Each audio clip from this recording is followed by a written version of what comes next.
Hello મિત્રો, કેમ છો? મજામાં? દિવાળીના તહેવાર માટે સરસ મજાના આપણે ફરસાણથી ટક્કર મારે એવા સરસ મજાના પંજાબી ગાંઠિયા બનાવવાના છે. ગાંઠિયા તો તમે ઘણા બધા ખાતા હતા, પણ એક રાજસ્થાની સ્ટાઇલમાં રાજસ્થાની મસાલા સાથે ગાંઠિયા બનાવવાના છે. તો એક વાટકી ભરી મેં ચણાનો લોટ લીધો છે, એને આપણે આવી રીતના મોટા વાસણના અંદર લઈ લેવાનું છે. પછી મેં આવી રીતના ખલના અંદર બધું વાટીને તૈયાર રાખ્યું છે, એ હું તમને બતાવું છું.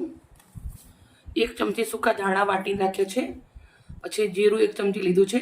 પછી તલ છે, તલ શેકેલા છે, અને સાથે કાળા મરી 1 ચમચી લીધા છે.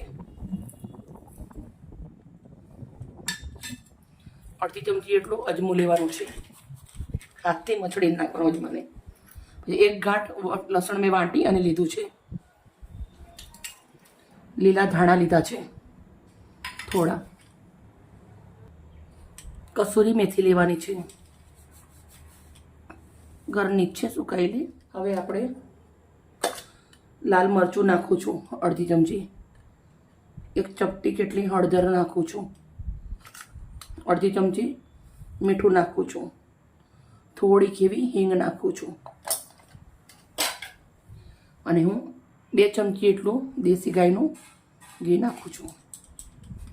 હાથથી મસાલાને બધું લોટના અંદર મિક્સ કરી દેવાનું છે. પહેલાં સરસ મજાનું મિક્સ થઈ ગયું છે, તમે જોઈ શકો છો. આપણે આવી રીતના મુઠ્ઠી પડે એવી રીતના રાખવાનું છે મિશ્રણને. પછી હવે થોડું થોડું પાણી નાખી અને જેમ ભાખરીનો લોટ બાંધીએ સેમ એવી રીતે જ આપણે લોટને બાંધી લેવાનો છે, ના ઢીલો યા ના કાઠો.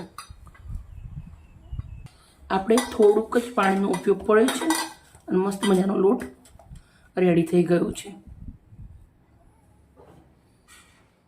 આટલો લીધો છે મેં ઉરસિયો રોટલી બનાવવાનો.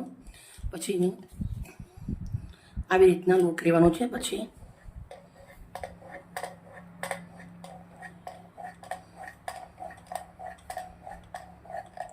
આવી રીતે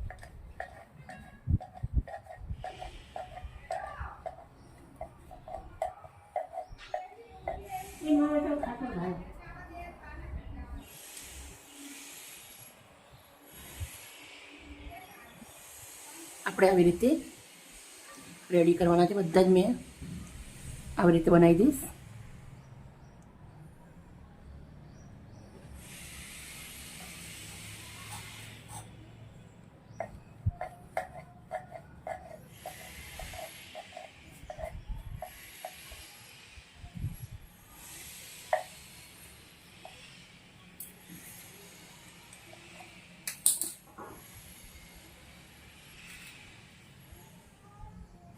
મસ્ત મહેનત કરી વણી અને રેડી કરી દીધા છે.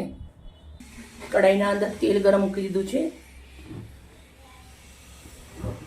હવે આપણે ગાંઠિયા આવી રીતે નાખી દઈશું અંદર. થોડા થોડા કરી અને તરવાના છે. મિત્રો, તમે ગુજરાતી ગાંઠિયા તો ખાધા જ હશે, પણ એકવાર આ જરૂર ટ્રાય કરજો. બહુ જ સુપર અને સાથે ટેસ્ટી લાગે છે. અને મહિના 1.5 મહિના સુધી કશું જ થતું નથી આને. થોડા થોડા કરી અને તરી લેશું.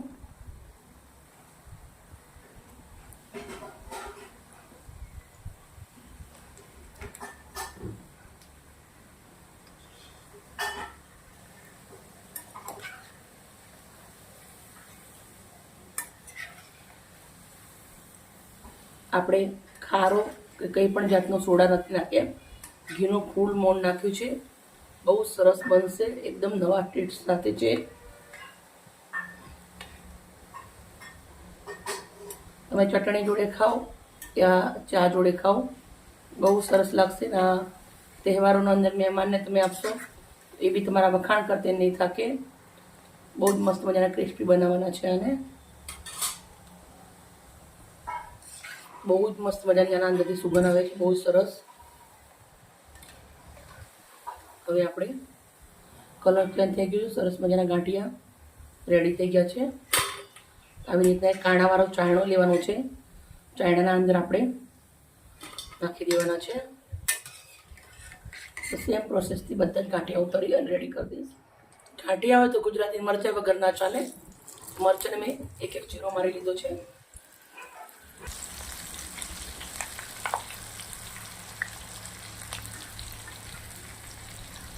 હવે મરચાં કરી લીધા છે એ પ્લેટના અંદર મરચાં લઈ લઉં છું. મરચાં ઉપર થોડું એવું આપણે મીઠું ભભરાવી દઈએ છીએ. મરચાં તળી લીધા છે. હવે આપણે જોડે થોડો એવો ટામેટા કેચઅપ લઉં છું. તમે ચટણી સંભારો પણ બનાવી શકો છો. હવે આપણા મસ્ત મજાના ગાંઠિયા રેડી થઈ ગયા છે. ઉપરથી જે ક્રિસ્પી દેખાય છે એ તમને બતાવું છું. અંદરથી જુઓ, મસ્ત રેડી છે. આપણે આવી રીતના એક બાઉલ લીધું છે. બાઉલના અંદર લઈ લઉં છું. મારા ભાઈઓ તો આ વિદેશમાં લઈ જાય છે અને 4-4 મહિના સુધી ખાય છે. ફોરન જાય ત્યારે લઈ જાય અને 4-4 મહિના સુધી ત્યાં ખાય છે. બહુ સરસ બને છે.